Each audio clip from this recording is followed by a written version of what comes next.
샬롬 반갑습니다. 3월 17일 화요일 큐티 말씀 나누겠습니다. 너희 중 하나가 나를 팔리라. 요한복음 13장 18절에서 30절입니다. 내가 너희 모두를 가리켜 말하는 것이 아니니라. 나는 내가 택한 자들이 누구인지 알미라. 그러나 내 떡을 먹는 자가 내게 발꿈치를 들었다 한 성경을 응하게 하려는 것이니라. 지금부터 일이 일어나기 전에 미리 너희에게 일러둠은 일이 일어날 때에 내가 그인 줄 너희가 믿게 하려 함이로라. 내가 진실로 진실로 너희에게 이르노니 내가 보낸 자를 영접하는 자는 나를 영접하는 것이요 나를 영접하는 자는 나를 보내신 이를 영접하는 것이니라.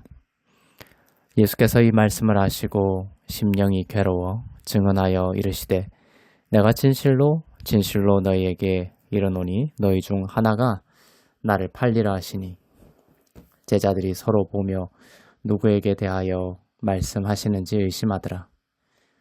예수의 제자 중 하나 곧 그가 사랑하시는 자가 예수의 품에 의지하여 누웠는지라. 시몬 베드로가 머리짓을 하여 말하되 말씀하신 자가 누구인지 말하라 하니 그가 예수의 가슴에 그대로 의지하여 말하되 주여 누구니까?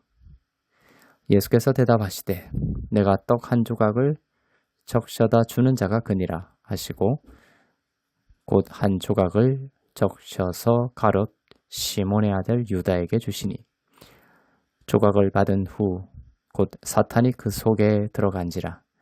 이에 예수께서 유다에게 이르시되 너가 하는 일을 속히 하라 하시니 이 말씀을 무슨 뜻으로 하셨는지 그 앉은 자 중에 아는 자가 없고 어떤 이들은 유다가 돈꾀를 맡았으므로 명절에 우리가 쓸 물건을 사라 하시는지 혹은 가난한 자들에게 무엇을 주라 하시는 줄로 생각하더라.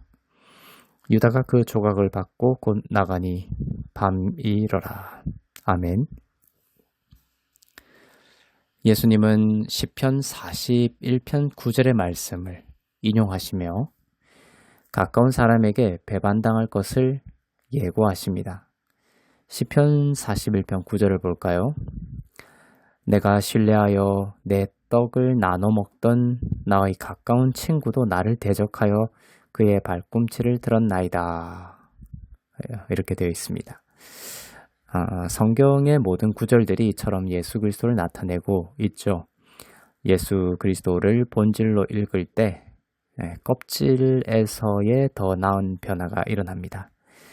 시편 41편 9절에서 내 떡을 나눠 먹던 나의 가까운 친구도 나를 대적하여 그의 발꿈치를 들었다고 기록하고 있는데 시편 기자가 개인적으로 겪은 사건을 기록한 것이면서도 그 안에 구속사를 숨겨두고 있는 것입니다. 가룟 유다가 예수님이 주시는 떡을 받고 나가서 예수님을 팔아넘길 것에 대한 예언이었고 오늘 그 오래전 예언이 그대로 성취되고 있습니다. 이처럼 예언이 성취되는 것을 말씀하시므로 예수님이 구약에 예언되었던 메시아이심을 계속해서 보여주시고 앞으로의 일들도 예언대로 일어날 것임을 말씀하고 계십니다. 예수님의 이 땅에서의 삶과 구속의 일들이 하나님 안에서 예정되고 그분의 뜻 안에서 성취되고 있는 것을 볼 때 우리는 우리의 인생에 대한 모든 두려움을 내려놓고 감사함으로 하나님께 나아갈 수 있습니다. 예수 그리스도를 십자가에서 죽게 하시고 부활하게 하시는 것을 이루신 것처럼 우리 역시 그리스도의 몸으로 죽게 하시고 부활한 자로 승리하며 살게 하실 것에 대한 하나님의 열심을 신뢰하며 평안할 수 있습니다. 예수님은 너희 중 하나가 나를 팔리라 하셨는데 제자들은 예수님이 누구를 두고 하시는 말씀인지 궁금했습니다. 그런데 베드로는 예수님께 직접 물어보지 못하고 있죠. 베드로는 사도 요한에게 예수님께 물어봐 달라고 부탁을 하는 형식으로 되어 있습니다. 여기서 우리는 예수님과 요한의 거리는 가깝고 상대적으로 예수님과 베드로의 거리가 멀다는 것을 알 수 있습니다. 요한은 자신을 요한이라고 표현하지 않고 예수의 사랑을 받는 자라고 표현하고 있습니다. 요한은 베드로와 달리 예수님의 자신을 향한 사랑을 더욱 크게 의식한 제자였습니다. 반면 베드로는 예수님의 자신을 향한 사랑보다 자신의 예수님을 향한 사랑에 몰두했던 제자였죠. 예수님의 자신을 향한 사랑을 더욱 크게 의식하고 믿었던 요한은 예수님과의 거리가 가까웠고 실제로 예수님의 품에 의지하여 누워있는 자세를 취했습니다. 예수님의 숨소리와 심장소리까지도 들을 수 있는 거리에 요한은 있었습니다. 이로 인해 요한은 십자가를 예수께서 지실 때에도 끝까지 예수님 곁을 지키는 자가 될 수 있었습니다. 그 사랑 때문에 말이죠. 예수님은 내가 떡 한 조각을 적셔다 주는 자가 그니라고 하시며 유다에게 주십니다. 유다는 조각을 받았고 사탄이 그때 유다 속에 들어갔고 곧 예수님을 팔기 위해 나갔습니다. 유다는 18절에 의하면 예수께서 택하신 자가 아니었습니다.